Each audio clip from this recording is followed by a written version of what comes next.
구약성경 열왕기상 13장 1절부터 34절까지 말씀입니다. 구약성경 537쪽입니다. 열왕기상 13장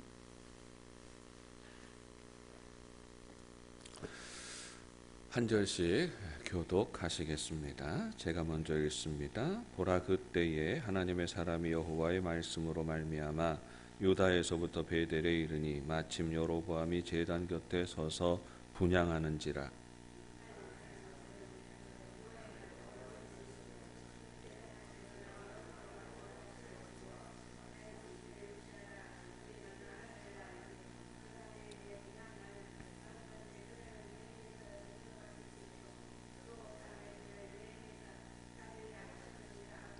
그날에 그가 징조를 들어 이르되 이는 여호와께서 말씀하신 징조라. 제단이 갈라지며 그 위에 있는 재가 쏟아지리라 하매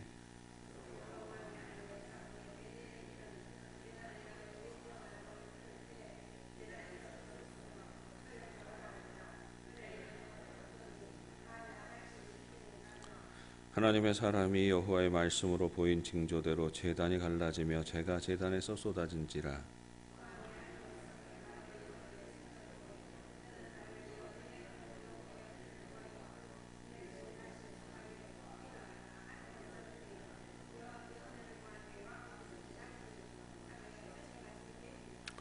왕이 하나님의 사람에게 이르되 나와 함께 집에 가서 쉬라. 내가 네게 예물을 주리라.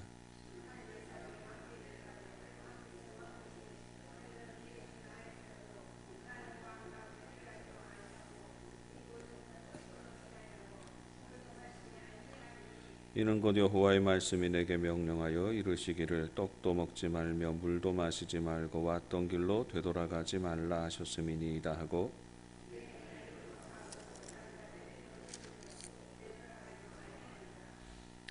베델에 한 늙은 선지자가 살더니 그의 아들들이 와서 이날에 하나님의 사람이 베델에서 행한 모든 일을 그에게 말하고 또 그가 왕에게 드린 말씀도 그들이 그들의 아버지에게 말한지라.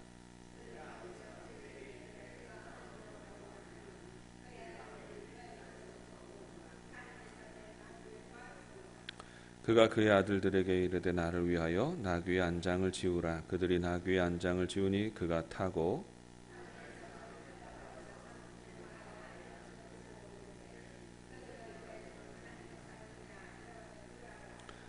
그가 그 사람에게 이르되 나와 함께 집으로 가서 떡을 먹으라.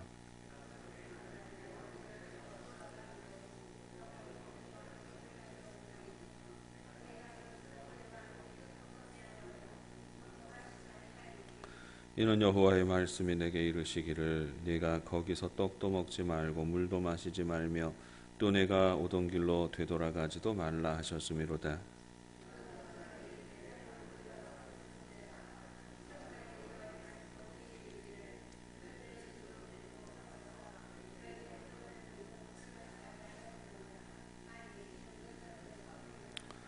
이에 그 사람이 그와 함께 돌아가서 그의 집에서 떡을 먹으며 물을 마시니라.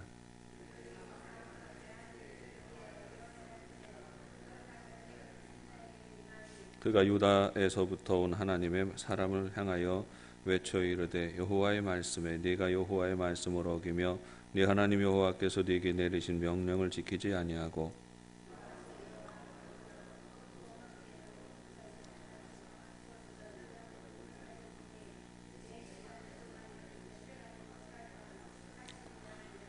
그리고 자기가 데리고 온 선지자가 떡을 먹고 물을 마신 후에 그를 위하여 나귀의 안장을 지우니라.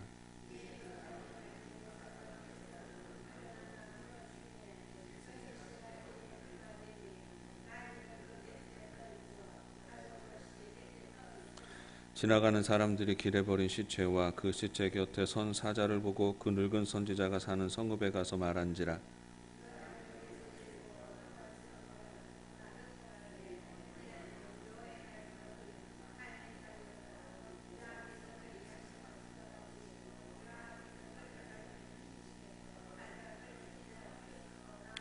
이에 그의 아들들에게 말하여 이르되 나를 위하여 나귀의 안장을 지우라. 그들이 안장을 지우매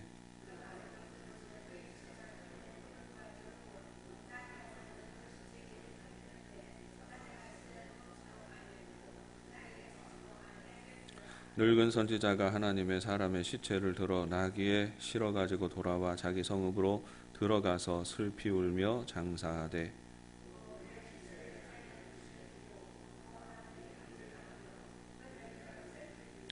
그 사람을 장사한 후에 그가 그 아들들에게 말하여 이르되 내가 죽거든 하나님의 사람을 장사한 묘실에 나를 장사하되 내 뼈를 그의 뼈 곁에 두라.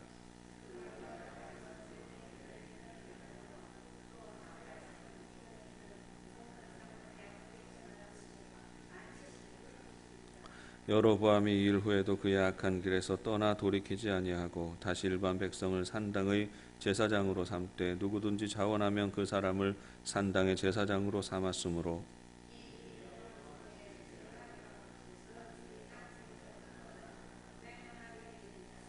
아멘.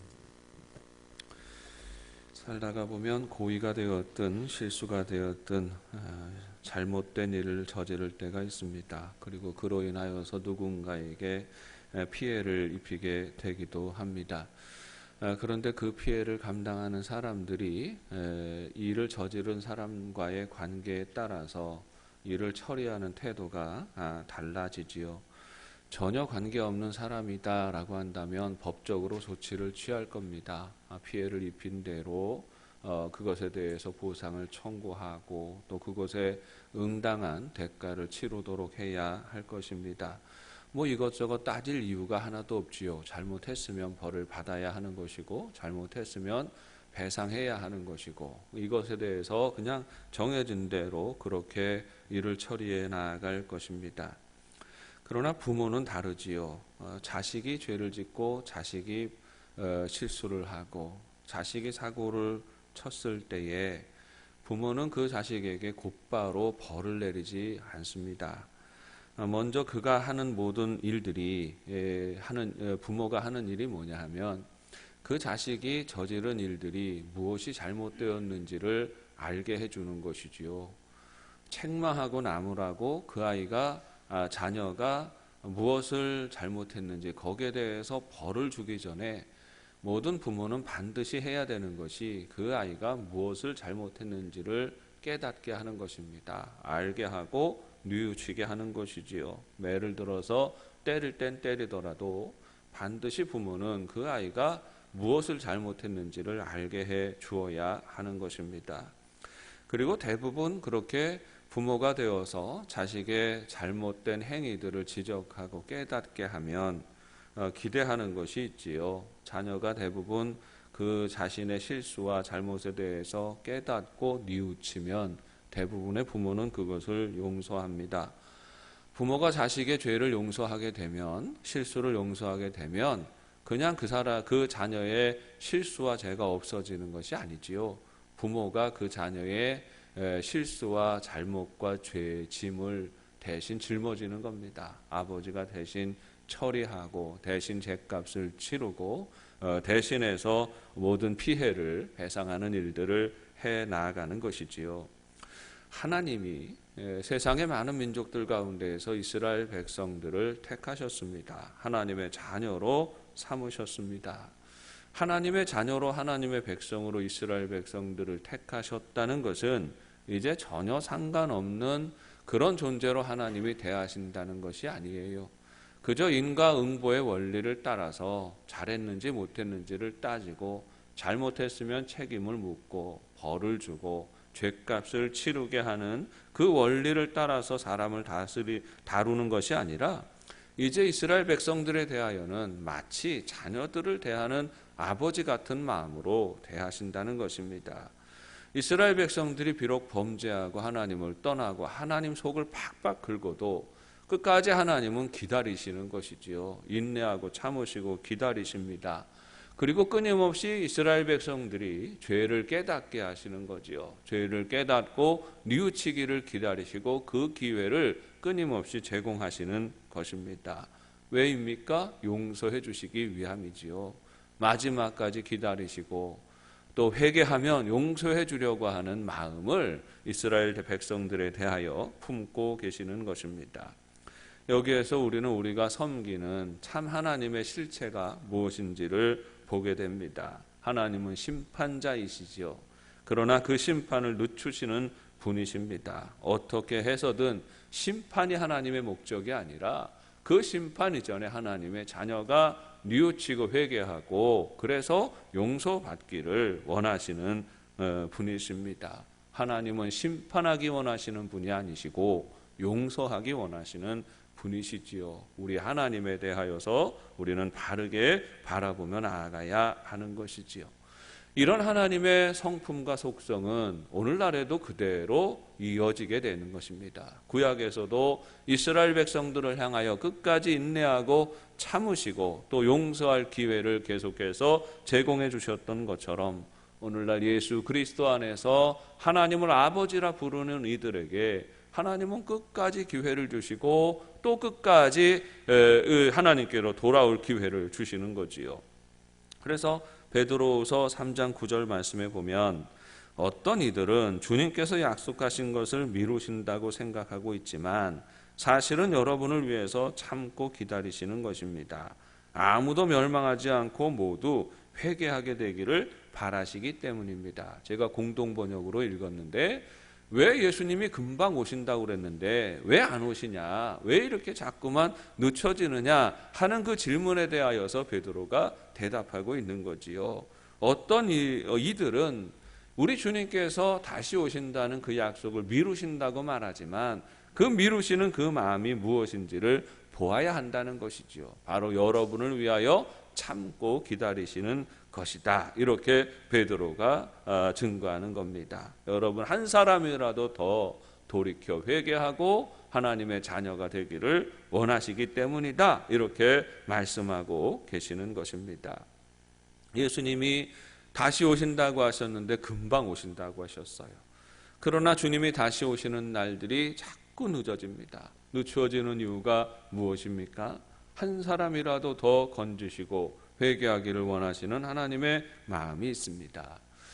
이것은 신약 시대 때 새로 생겨난 하나님의 상이 아니에요. 사실은 구약 시대 때부터 나타내시고 보여주시는 하나님의 성품이 여기에 있는 것입니다. 오늘 본문에서 다루는 사건도 바로 그처럼 기회를 주시는 하나님의 모습을 증거하고 기록하고 있는 것입니다. 구약에서 하나님이 이 죄인들을 부르실 때에 끝까지 기회를 주시면서 이 죄인들을 부르실 때 사용하시는 방법은 선지자를 보내시는 것입니다. 선지자는 하나님의 심판의 계획을 전하는 사람이었지요. 그러나 선지자가 가진 바 가장 중요한 사명은 앞으로 일이 어떻게 될 것이고 무슨 일이 일어날 것이다 라고 하는 하나님의 계획을 선포하는 것보다 더 먼저 그 일들을 바라보며 스스로 뉘우치고 하나님께로 돌아오기를 원하시는 하나님의 마음이 더 중요한 겁니다. 너희들 죄 많이 지었지? 너희들 죄 때문에 너희가 멸망할 거야. 이 나라가 무너질 거야. 너희가 포로로 사로잡혀 가게 될 거야.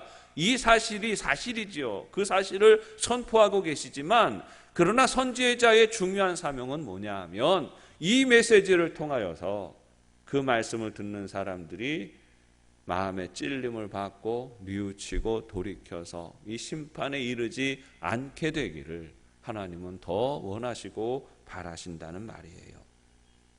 실제로 하나님의 심판은 확고부동한 것이 아닙니다. 하나님의 심판은 정해진 그 일들이 아니에요. 하나님이 정하셨지만 그 일들에 대해서 하나님은 얼마든지 바꿀 마음을 가지고 계십니다. 달라질 여지가 있다는 것이에요. 말씀을 듣는 이들의 자세와 태도에 따라서 늦어질 수도 있고 아예 그 심판의 계획이 변경되어질 수도 있는 것입니다. 대표적인 예가 사무엘하 12장에 나타나지요. 다윗이 밧세바와 동침합니다. 범죄하지요. 그 죄가 간음죄가 살인죄로 이어집니다. 충성스러운 신하였던 우리아를 교묘한 술수에 의하여서 살해해 버리게 되지요. 이런 죄에 대하여서 하나님이 지적하십니다. 아무도 아는 이 없이 내가 완벽한 범죄를 저질렀구나 생각하고 있는 때에 선지자 나단이 가서 이 다윗의 죄를 책망하지 않습니까? 다윗을 책망하면서 이 일에 대하여서 너희가 아주 끔찍한 일을 겪게 될 것이다. 이렇게 선지자를 통하여 하나님은 책망하십니다. 그런데 이 선지자의 책망을 듣고 다윗이 즉시로 회개하게 되지요. 즉시로 돌이켜서 거꾸러져서 엎드러지고 나단 앞에 엎드러지고 하나님 앞에 회개할 때에 하나님이 그를 용서하십니다. 비록 그가 지은 죄, 저지른 죄에 대하여서 죄값을 치르게 되겠지만 이 강도를 다르게 하시는 것이지요. 아픔은 당하게 하시겠지만 하나님이 이 죄를 사하여 주시고 다윗의 집안을 지켜주시는 것입니다. 회개할 때에 하나님은 계획을 바꾸시는 것이죠. 하나님이 요나 선지자를 택하셨습니다. 너는 니느웨로 가서 하나님의 심판을 선포해라, 이렇게 말씀하세요. 요나는 니느웨에 가서 심판을 선포했습니다. 하나님의 계획되어진 일들을 선포했던 것이지요. 요나는 증오하는 마음으로 가서 선포했습니다. 원수 같은 이 니느웨 백성들 다 망해버리고 유황불로 다 불타버려라 하는 이 마음이 요나에게는 있었겠지요. 그런데 그 마음으로 선포하였지만, 그러나 그 요나를 통하여 선포되어지는 그 말씀을 듣고 무슨 일이 일어납니까?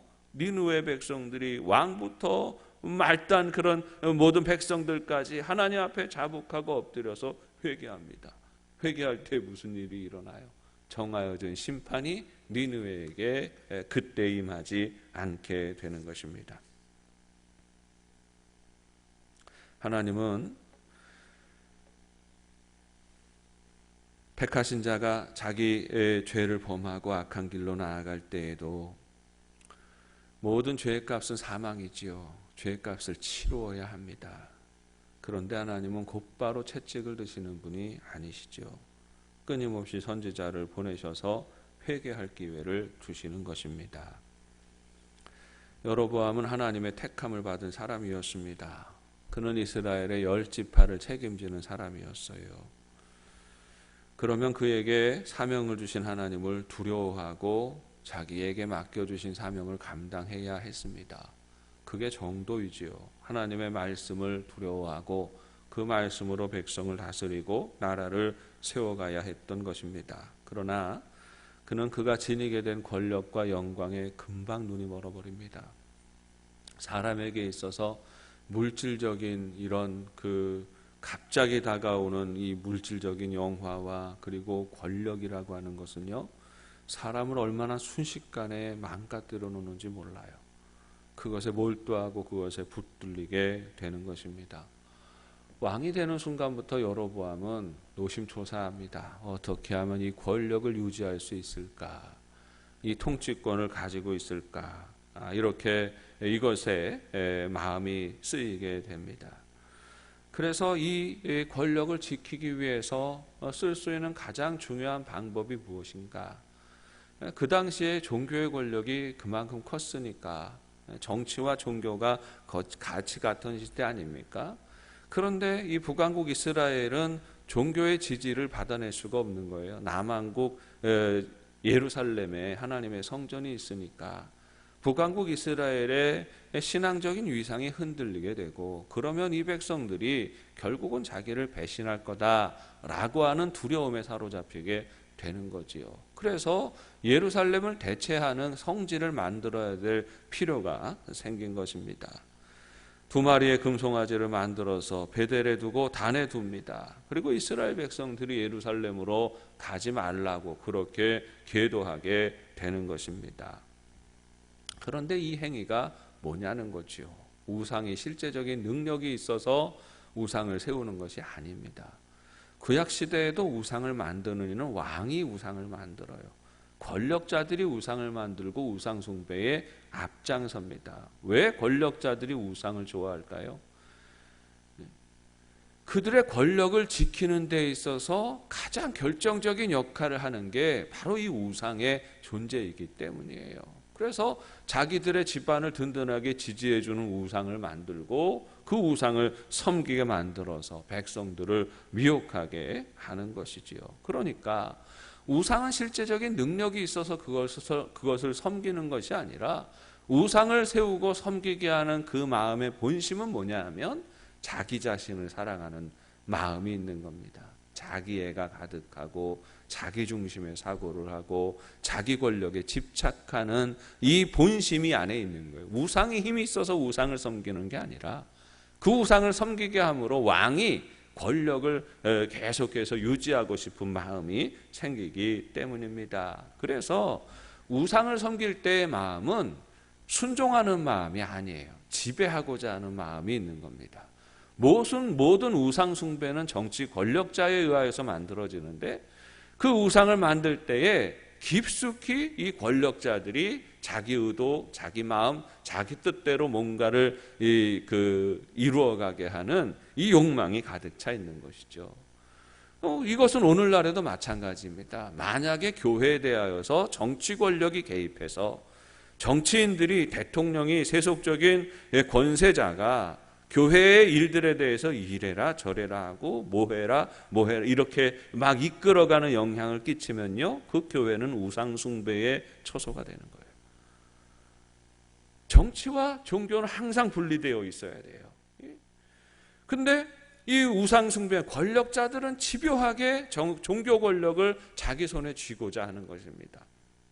그래서 이 여로보암이 우상을 만드는데 이 자기에 가득 차여서 자기 권력에 가득 차서 우상 숭배를 시도하게 되지요. 그때에 그 여로보암이 하는 태도가 무엇입니까? 자기 주도적으로 우상을 만들어요.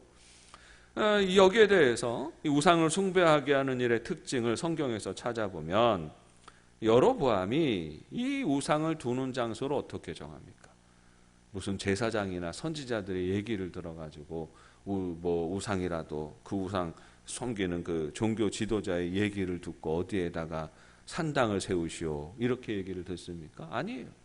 베델에다가 단에다가 우상을 세우는 것, 우상을 만드는 것도 자기 임의대로 만들고 산당을 세우는 것도 자기 임의대로 정하여서 세우게 되는 것이지요. 지키는 절기에 있어서도 자기 마음대로 정합니다. 그리고 제사하는 제사장들을 세우는 데 있어서도 어때요? 자기 마음대로 정하는 거예요. 레위인이 아니어도 괜찮아요. 그냥 보통 사람들도 누구든지 내가 이거 한번 해볼랍니다 하고 나오면 그냥 그래 너 이제부터 대제사장을 해라 하고 임명하는 방식을 가지게 되는 겁니다. 성직자를 세울 때도 자기 마음대로죠. 산당을 세울 때도 자기 뜻대로죠. 절기를 만들어서 백성들이 나와서 제사하게 하는 그 날짜를 정하는 것도 자기 마음대로, 권력자 마음대로 그 일들을 진행하고 있는 것입니다. 여로보암의 우상이라고 하는 것은 그 자체가 어떤 힘도 권세도 있는 것이 아니에요. 여로보암이 그 모든 권세와 영광을 가로채고 있는 것입니다. 하나님을 섬기고 말씀을 따라 사는 삶을 거절하고 자기 마음대로 살아가는 삶을 사는 것입니다. 여러분, 이 우상 숭배의 핵심 정신이 무엇인지를 봐야 돼요. 우상 숭배하는 사람들의 그 마음 바탕에는 뭐가 있느냐 하면 내 마음대로 인생을 살아가겠다 하는 마음이 있는 것이에요. 하나님을 등지는 자들은 그래서 반드시 우상을 섬기게 됩니다. 오늘날 무신론자들이 많아진다고 하잖아요. 그 무신론자들이 취미삼아 하는 게 뭔 줄 아십니까? 우상을 만들고 우상을 섬기는 거예요. 자기만의 그룹들 안에 나름대로 상을 만들고 그것을 섬기는 일들을 다시 시작하게 되는 것입니다. 본심이 뭐냐 하면 자기 주장, 자기 마음대로 사는 삶을 말하기 때문이에요. 보이는 형상을 섬기는 것이 아닙니다. 결국은 자기를 사랑하고 자기 중심으로 사는 삶이 우상 섬기는 삶이라는 말입니다. 그러면 우리는 오늘날 우리 사회를 주장하고 하나님을 떠나 살게 하는 이 정신의 실체를 알게 되는 것입니다. 오늘날 우리 시대를 휩쓰는 정신이 뭐예요? 자기를 사랑하라는 겁니다. 야, 너 자신을 사랑해. 너 자신을 사랑하지 않으면서 무슨 나라를 사랑하고 뭘 사랑하고 할 수 있겠니? 학교에 가면 선생님들도 너 자신을 사랑해라. 세상에서 말하는 소위 그런 그 강사들도 너 자신이 중요해. 너 자신을 사랑해. 너 마음대로 너 하고 싶은 대로 해. 이렇게 말하죠. 요즘은 심지어 부모들도 자식을 교육할 때 어떻게 해요? 예수 믿는 부모들도 그래요. 야, 너 마음대로 해라. 네 뜻대로 해라. 네 뜻이 중요해. 네 의지가 중요해. 그렇게 말하지 않아요? 3일 예배 나오시는 우리 집사님들은 안 그렇지요. 그렇게 안 가르치겠지만 요즘 엄마들 아빠들 다 그렇게 가르치죠. 네 마음대로 해. 네 원하는 대로 살아. 네 인생은 네 거야. 후회하지 않고. 네 뜻대로 한번 살아봐. 그렇게 가르치지요. 하나님의 사람은 그렇게 가르치지 않습니다. 네 인생은 하나님의 것이야. 네가 하고자 하는 그 일이 하나님의 뜻과 무슨 상관이 있니? 네가 원하고 네가 가고자 하는 그 길이 하나님의 나라를 이루는 것과 무슨 상관이 있겠니? 너는 네가 원하는 길을 찾아가기에 앞서서 먼저 너에 대한 하나님의 부르심과 계획이 무엇인지를 보아야 한단다. 신실한 하나님의 사람이라면 부모는 그렇게 가르쳐야 되는 거예요. 항상 옛날이나 지금이나 두 가지가 대립됩니다. 구약에는요, 하나님을 섬기고 말씀을 따라 사는 삶과 우상을 섬기며 자기 마음대로 살아가는 삶, 이 두 세계관이 부딪히는 거예요. 오늘날도 마찬가지죠. 하나님을 사랑하고 말씀을 따라 사는 삶과 자기 자신을 사랑하고 자기 본능이 내키는 대로 살아가는 삶과 부딪히게 되는 것입니다. 오늘날도 많은 사람들이 곳곳에서 우상을 만들어냅니다. 어떤 사람들에게는 자녀가 우상이 되기도 하죠. 어떤 사람에게는 취미생활하는 것이 우상이 되기도 하죠. 어떤 사람에게는 신념과 철학이라고 하는 것이 우상이 되기도 하지요. 어떤 사람에게는 육신의 쾌락이 우상이 되기도 하지요. 그 즐거움을 맛보고 누리기 위해서 수단과 방법을 가리지 않고 살아가고는 하는 것입니다. 다만 육신의 쾌락을 마음껏 누리기 위해서 하나님의 법도를 벗어나고 싶고 그래서 하나님을 떠나가는 결정을 내리고 있는 것입니다. 그런데 그 결정이 우리 인간이 스스로 멸망하게 되는 원인이 되는 것이죠. 사람이 하나님을 등지고 하나님의 말씀을 떠나서 자기 마음대로 살아가기 위해서 자기 마음 가운데 어떤 우상을 만들고 그 우상을 섬기는 삶을 살아가면 이미 그 인생은 멸망을 향하여 나아가는 인생이 됩니다. 그 인생은 실패하는 인생이 되지요. 처참한 심판을 경험하게 되는 것입니다. 하나님은 그렇게 나아가야 할 바가 어디로 가는지를 정확히 아십니다. 그래서 하나님이 하시는 일은 무엇입니까? 구약시대에 하나님의 사람들이 잘못된 길로 나아갈 때에 하나님은 끊임없이 선지자들을 보내셔서 하나님의 말씀을 전하시고 저들이 돌아오게 하셨습니다. 끊임없이 돌이키도록 끊임없이 하나님은 애를 쓰시고 마음을 쓰셨던 것이죠. 오늘날은 어떻게 하시겠습니까? 오늘날도 여전히 하나님은 오래 참으시고 기다리시는 하나님이십니다. 마치 선지자들을 보내시듯이 하나님은 오늘날에 주님의 교회를 바로 세우기 원하십니다. 주님의 교회를 통하여 하나님의 말씀이 선포되어지기를 원하시죠. 여러분, 주님의 교회의 핵심이 뭡니까? 교회의 예배의 중심이 뭡니까? 모든 예배의 중심에는 하나님 말씀의 선포가 있는 거예요. 왜 하나님의 말씀이 끊임없이 선포되어집니까? 그 말씀을 듣고 돌이켜 나를 사랑하고 나 중심으로 살아가던 인생이 돌이켜 다시금 하나님을 바라보고 하나님의 말씀을 붙들고 살아가는 그 삶으로 회복하시기 원하시는 것입니다. 하나님은 끊임없이 말씀을 보내시는 하나님이세요. 구약에서 선지자들을 보내시는 것처럼 오늘날 또 수없이 많은 증거자들을 보내셔서 하나님의 말씀을 선포하십니다.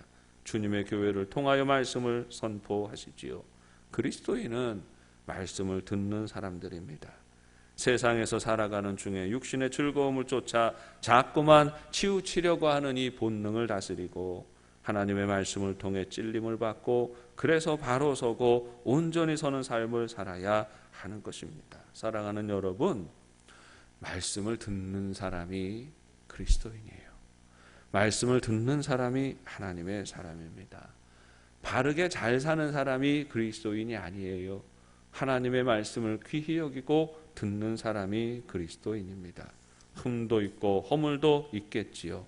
그러나 말씀을 통해서 끊임없이 뉘우치고 다시금 하나님께로 돌이키는 사람이 참된 하나님의 사람들인 것입니다. 사랑하는 여러분, 우리 영도의 가족들이 참된 하나님의 사람들, 참된 그리스도인 되시기를 바랍니다. 저는 우리 영도 가족들이 성인 군자가 되십시오 이런 얘기 하지 않아요.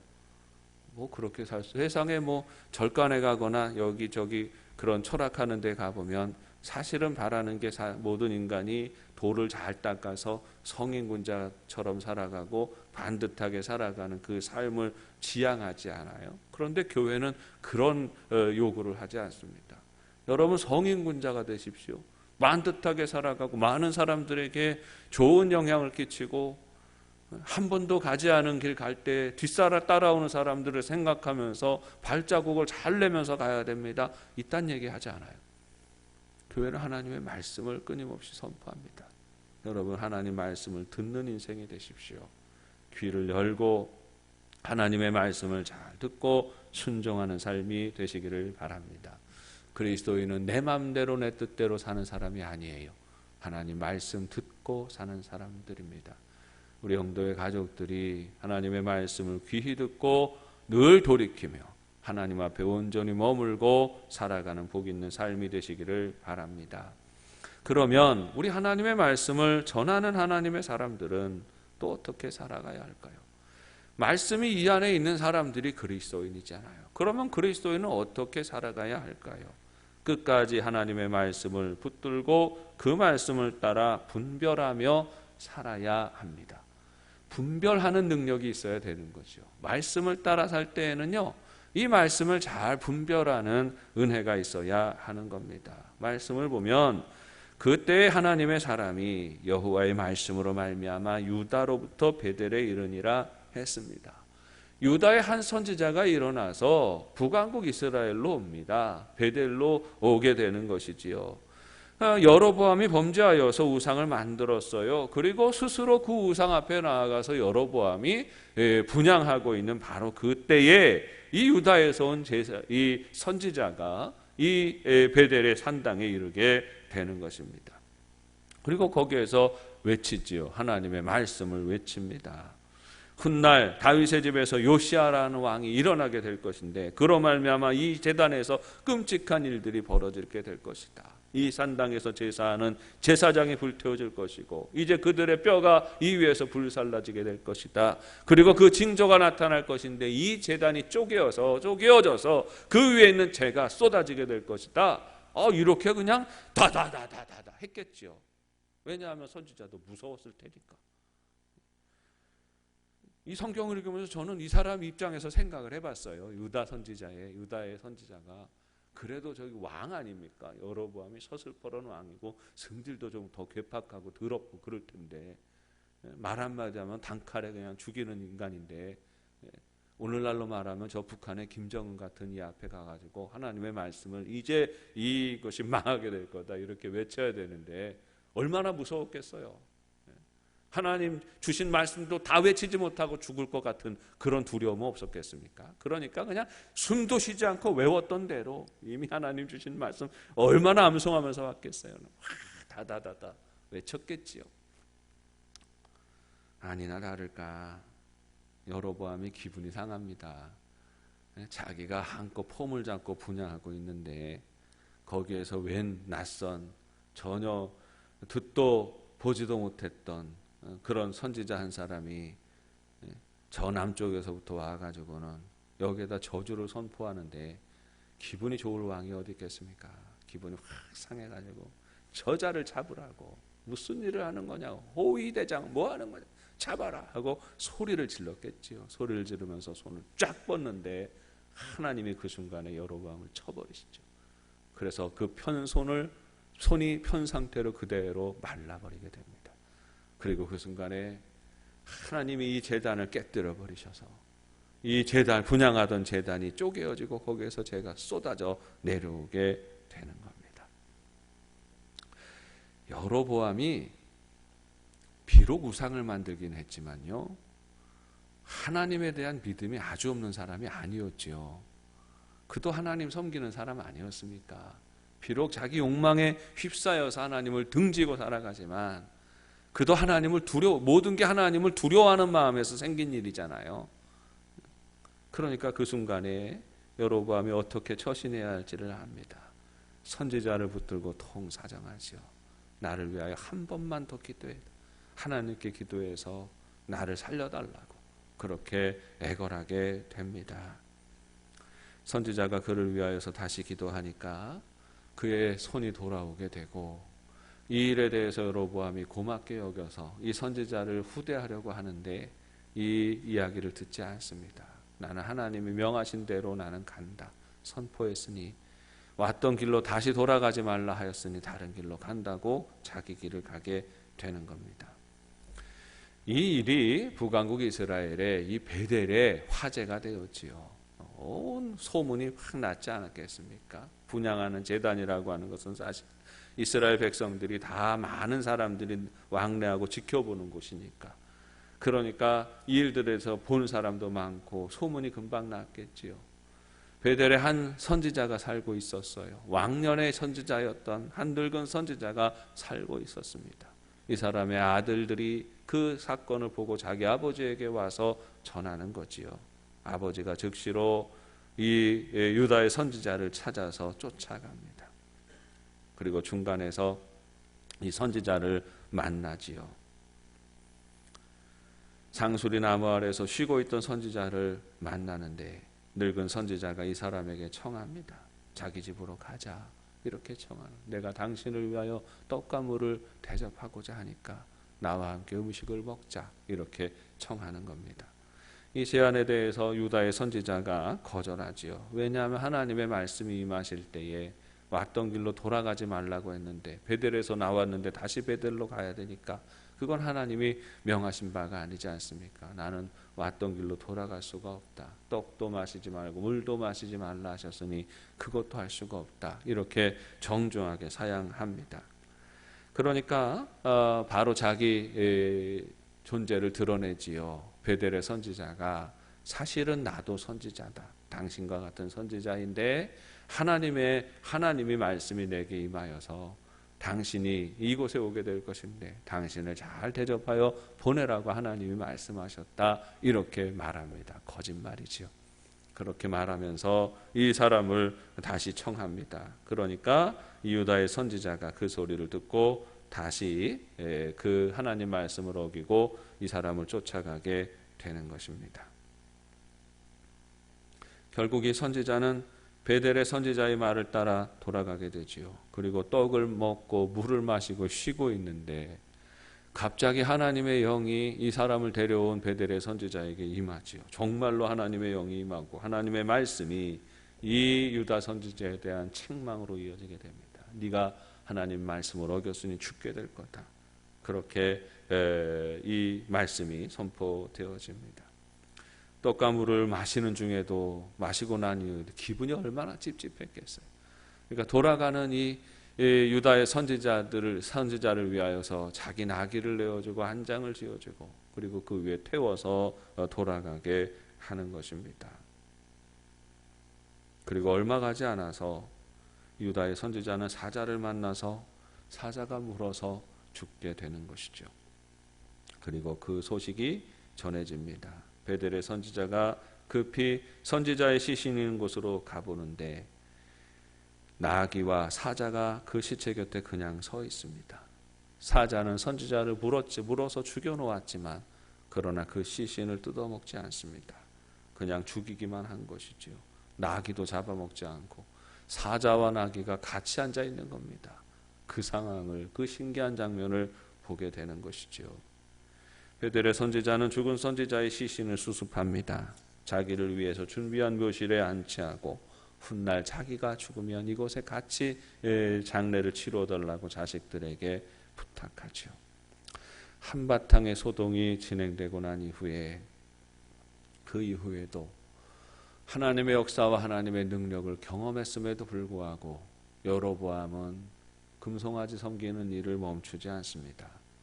그리고 성경은 이것이 이스라엘의 죄가 되고 그 나라가 끊어지는 이유가 되었다고 증거합니다. 회개할 기회를 하나님이 여로보암에게 주셨죠. 선지자들의 목숨과 바꿔가면서 하나님이 여로보암이 다시 회개하고 하나님 주신 사명을 감당할 기회를 주셨습니다. 그럼에도 불구하고 그 기회를 스스로 걷어차버리고 악한 길로 나아가는 여로보암의 죄가 결국은 그와 그 나라가 멸망하는 이유가 된다는 겁니다. 우리는 어떤 이유로든지 우리 인간이 감당하는 심판과 멸망의 일들을 통하여서 하나님을 원망할 자격이 없어요. 왜냐하면 하나님은 끊임없이 말씀하셨으니까. 끊임없이 기회를 주셨으니까. 그런데 그 기회를 주셨음에도 불구하고 인간의 완악함이, 인간의 더러움이, 인간의 탐욕스러움이 스스로 심판을 향하여 달려가게 되는 겁니다. 이게 인류의 역사이죠. 오늘 우리는 하나님의 심판을 경험하며 살아가고 있죠. 코비드19 바이러스. 이 전염병의 재앙에 대해서 예측하지 못했던 것 아닙니다. 끊임없이 예측되어지고 경고가 되어지고, 생명의 주권이 하나님에게 있음에도 불구하고 끊임없이 생명 가지고 장난치는 과학자들이 끊임없이 하나님의 영역에 도전하고 끊임없이 자기 마음대로 자기 호기심으로 저질러놓은 그 죄악된 길에서 돌이키지 않은 결과를 우리 인류가 톡톡히 경험하고 있는 것이죠. 사랑하는 여러분, 우리는 하나님의 회개의 기회를 붙잡아야 합니다. 하나님의 심판을 경험할 때에 사는 길은 돌이켜 회개하는 것이죠. 다시 하나님의 말씀을 붙들고 겸손히 내가 주의 말씀으로 살겠습니다 고백하며 살아갈 때에 이 결단 가운데에 하나님의 은혜가 다시 시작되는 것입니다. 우리 영도의 가족들이 회개의 기회를 놓치지 말고, 여로보암과 수많은 범죄자들이 그랬던 것처럼 하나님이 끝까지 인내하시면서 베풀어 주시는 기회, 끝까지 차고 끝까지 하나님을 배신하다가 결국은 멸망하는 인생이 아니라 하나님께서 깨우치게 하실 때에 돌이켜 다시 겸손한 믿음의 자리를 회복하고 누리는 영도 가족들 되시기를 바랍니다. 이 과정에서 나타나는 바 두 선지자의 태도와 행동은 사실은 여러 가지로 생각하게 합니다. 이게 잘 순리적으로 이 두 선지자가 행동하고 있는 것이 아니지 않아요. 그렇죠? 가장 결정적인 문제가 있습니다. 우리가 하나님의 말씀을 듣고 살아가고 순종하며 살아가는 존재인데, 상반되는 하나님의 말씀이 우리 앞에 있을 때 우리는 어느 말씀을 붙들어야 하는가 하는 점입니다. 유다에서 온 선지자는 하나님의 말씀을 따라서 왔습니다. 그 말씀을 따라서 와서 선포할 때 하나님의 역사가 일어났지요. 하나님의 말씀이 뭡니까? 예루살렘에서 그 베델에 가서, 그 베델의 산당에 가서 그 산당에 임할 하나님의 심판을 선포하는 거죠. 그런데 9절 말씀에 보니까 그 선포를 위해서 뭐라고 하십니까? 떡도 먹지 말며 물도 마시지 말고 왔던 길로 되돌아가지 말라 하셨음이니이다 했습니다. 가서 전하는 것이 선지자의 사명이에요. 가서 전하고 돌아오는데 갔던 길로 다시 오지 말고 다른 길로 오라는 것입니다. 그 모든 일을 완수하기까지 떡도 먹지 말고 물도 마시지 말라고 하시는 것이에요. 그런데 이제 이 선지자 앞에 누가 나타납니까? 베델의 한 선지자가 나타나는 거죠. 이 사람이 거짓 선지자라는 증거가 없어요. 이 사람이 보이는 태도도 우상의 선지자도 아니에요. 이 사람은 하나님을 두려워하고 하나님을 섬기는 하나님의 사람이었습니다. 그런데 이 사람이 나타나서 결국은 이 유다의 선지자가 죽게 되는 그 원인을 제공하고 있는 것입니다. 좀 억울한 구석이 있지 않습니까? 유다의 선지자가 왜 죽어야 했을까요? 그가 사실 하나님의 말씀을 어긴 것이 무엇이 있습니까? 하나님 주신 말씀대로 행동하고 살았지 않습니까? 베델의 선지자를 따라서 간 것도 그 베델의 선지자를 통하여서 내게 하나님의 말씀이 내게도 임하였다고 말하니까 그냥 믿고 따라간 거 아니에요. 하나님의 말씀 믿고 따라갔던 것 아닙니까? 그냥 속아서 갔을 뿐인데 왜 이 일들에 대해서 이 유다의 선지자는 끔찍한 죽음을 경험해야 하는 것일까요?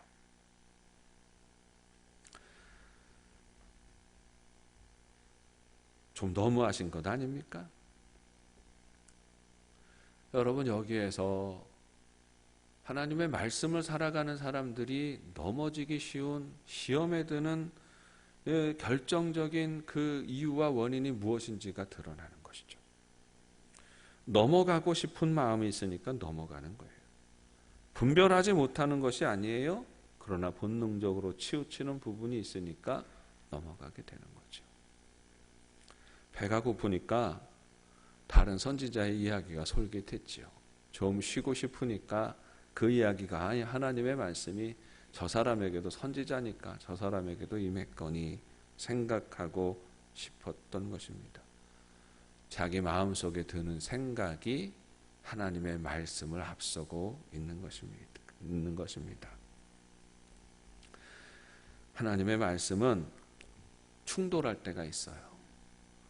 어떻게 충돌하느냐 하면 먼저 주신 말씀과 나중 주신 말씀이 충돌할 때입니다. 근데 먼저 주신 말씀이 무엇일까요? 오늘날 하나님이 먼저 주시는 말씀은 변함이 없는 하나님의 말씀입니다. 요동함이 없는 말씀이에요. 하나님의 말씀인 성경이 우리에게 주어질 때가 있습니다. 나중 주시는 말씀이 무엇입니까? 하나님의 말씀이지만 그 베델의 선지자도 여호와 하나님을 아는 사람이었고 하나님의 말씀을 인용하는 사람이었겠지요. 그 말씀을 인용하면서 말하고 있지만 두 번째 말씀은 사람을 통하여 주어지는 하나님의 말씀이에요. 첫 번째 말씀과 첫 번째 말씀이 부딪히지 않아요. 첫 번째 말씀과 두 번째 말씀이 항상 부딪히게 되어 있는 겁니다. 하나님이 직접 주신 말씀이 있고 하나님의 말씀에 대하여서 간접적인 해석이 주어질 때가 있습니다. 이렇게 부딪히게 될 때에 우리가 어떤 기준으로 하나님의 말씀을 받아야 할까요? 첫 번째 받은 말씀이 하나님의 말씀으로 살아가는 사람들에게 항상 기준이 되는 겁니다. 먼저 주시는 말씀이 항상 기준이 되는 것이에요. 두 가지가 충돌할 때 지혜로운 사람은 반드시 먼저 받은 말씀을 판단의 기준으로 삼아야 하는 것입니다. 이 말이 무슨 말이냐 하면 오늘날 하나님의 말씀이 있고요. 그리고 이 말씀이 근거가 되어서 우리에게 다가오는 성경적인 가치관과 성경적인 세계관과 성경적인 여러 철학과 이런 교훈들이 있다는 거예요. 이 두 가지가 부딪힐 때 우리가 무엇을 의지해야 되는 거예요? 나쁜 것이 아니지요. 이 이야기들도 나쁜 것이 아니에요. 성경적인 세계관과 성경적인 가치관이 나쁜 거 아니에요. 그렇죠. 그런데 이 가운데 그렇게 충돌하게 될 때 우리는 무엇을 붙들어야 되느냐는 거예요. 오늘 유다의 선지자는 뭘 붙들었어요? 뒤에 걸 붙잡았어요. 성경적인 가치관과 성경적인 세계관과 성경적인 인간의 말을 붙잡았어요. 결국 그것으로 인하여서 이 사람은 실패하는 인생이 되는 거죠. 오늘날 하나님의 말씀이 있어요. 그러나 수많은 성경적인 가치관을 가지고 해석하는 소리들이 있어요. 예를 들어 오늘날 문제가 되고 치열하게 부딪히고 있는 동성애 문제에 대해서도요. 많은 목사들이, 많은 신학자들이 동성애를 지지하는 사람들이 있어요. 이 시대에는 그 부분 얼마든지 하나님은 관대하신 분이시니까 저는 페르시아의 신을 섬기는 자가 나는 관대하다 이런 하나님 자기 필요할 때마다 그렇게 갖다 붙이는 것이 있죠. 하나님의 사랑을 해석해요. 하나님의 사랑은 하나님의 정의의 기준에 맞추어서 설명이 되어져야 돼요. 근데 사람이 해석하다 보면요, 하나님의 사랑만 부각해서 설명을 해요. 하나님의 사랑은 누구나 다 관대하고 관용하고 받아들이고 용납하는 게 하나님의 사랑이 아니겠느냐. 동성애자들도 너그럽게 받아들여야 되는 것이고 범죄자들도 너그럽게 받아들여야 되는 것이고 그런 것이 아니겠느냐. 왜 사람이 사랑하면서 살아가는데 부부간에 의를 지키고 정조를 지키면서 살아가야 되느냐. 얼마든지 서로 어울려서 그렇게 사랑하면서 살아가면 되지 라고 말하는 거예요. 희한하게도 수많은 목사들 중에서도 신학자들 중에서도 그런 이야기를 하는 사람들 많이 있어요. 오늘날 서구 사회에 자유주의적으로 신학이 흘러가죠. 자유주의 신학이라고 다 나쁜 건 아니에요. 기독교적인 바탕이 있으니까. 그런데 거기에는 인간의 생각이 더 먼저 나가는 게 많아요. 얼마나 기독교인의 정서, 기독교인의 그런 말씀을 따라 살아가는 그 삶을 살아가는 사람들에게 충격적으로 받아들여지는 일들이 있는지 몰라요. 끊임없이 도전되어질 거예요. 앞으로 더 큰 충격을 맞이하게 될 거예요. 우리는 어떻게 살아야 됩니까? 세계적인 신학자가 말해서 그게 하나님의 말씀이 아니에요. 세계적인 신학자, 세계적인 석학, 세계적인 목사, 세계적인 부흥사, 이런 사람들이 말하는 것보다 더 중요한 우리 인생의 가치관은 하나님의 말씀이에요. 먼저 주신 말씀이에요. 그 말씀의 기초 위에 분명히 서서 두 번째 주어지는 말씀, 해석되어지는 하나님의 말씀에 해석되어지는 사람의 생각들을 판단할 수 있어야 되는 겁니다. 이게 분별력이라고 하는 거예요. 그리스도인의 분별력. 먼저 된 가치와 나중된 가치, 먼저 된 말씀과 나중된 말씀, 이것을 면밀하게 잘 분석하고, 그래서 하나님의 말씀을 잘 지키고 살아가는 것이 혼란한 시대를 살아가는 지혜로운 성도의 삶이 되는 겁니다. 우리 영도의 가족들이 항상 먼저 받은 하나님의 말씀을 분명히 하는 삶이 되시기를 바랍니다. 성경적 가치관이 중요한 게, 말만 하는 사람들이 중요한 게, 그보다 더 중요한 게 하나님의 말씀이에요. 말씀을 붙들고 말씀에 기록된 대로 사세요.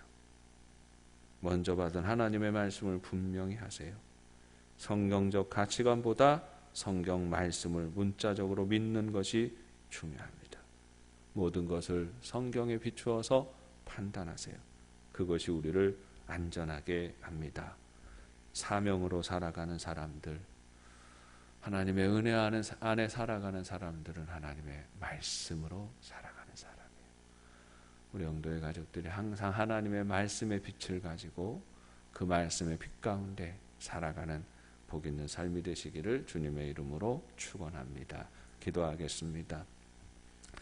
사랑이 많으신 아버지 하나님, 은혜를 감사합니다. 끊임없이 주의 백성들에게 말씀을 주시고 다시금 돌이켜 하나님의 말씀의 권위 아래 복종하며 순종하는 삶으로 우리를 이끄시는 하나님을 찬송합니다.